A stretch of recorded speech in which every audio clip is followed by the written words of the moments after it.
be honest. I don't know what you want me to do. Yeah? It Yeah. smells like smoke down here. What's going on? I'm using my laser engraver. Yeah? Yeah, I'm cutting out snowflakes. That's awesome.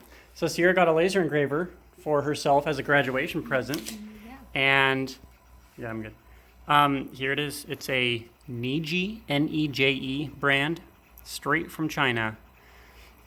Yeah. Costs like, how much was it? Like $200? $240. $240. All right. Well, she's cutting out some snowflakes right now out of just plain cardstock paper. It's kind of fun.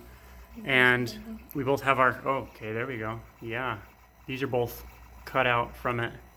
It's doing a really good job. I guess I have a decent amount of experience just adjusting, what do you call it, just focusing lasers, I guess, because I've sold some burning lasers in the past.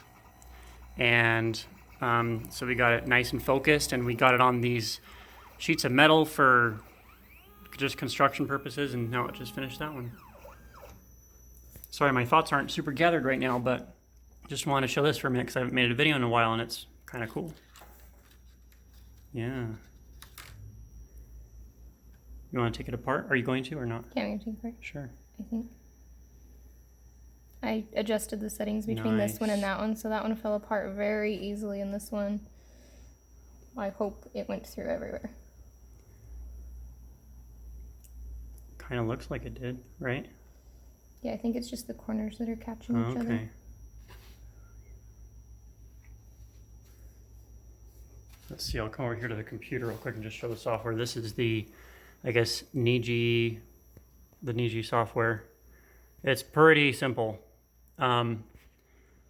So here you adjust the laser power. Right now it's at 60%, although we realize that on paper with any kind of color in it, it's fine all the way down to like 8%. So right now we've got it at 60%, so it'll actually cut through this white paper, which is very reflective. And it's because I wanted it to go a lot faster. The last one I had it at like 35% and going really slow. Yeah. There we go. All right. That's pretty cool. I'm impressed with how accurate it is and how nice of a job it does. Yeah, so make sure you hit the subscribe button, guys. And like I said, sorry I haven't made videos a lot lately, but I'm going to try making one a week now. I think that's my new goal. I did it for a little while, but yeah, let me know in the comments what you think. And if you want me to show more detailed videos about using this, or maybe like a review about it or how to set it up or whatever, I guess that might be fun. So thanks for watching, and we'll see you in the next one.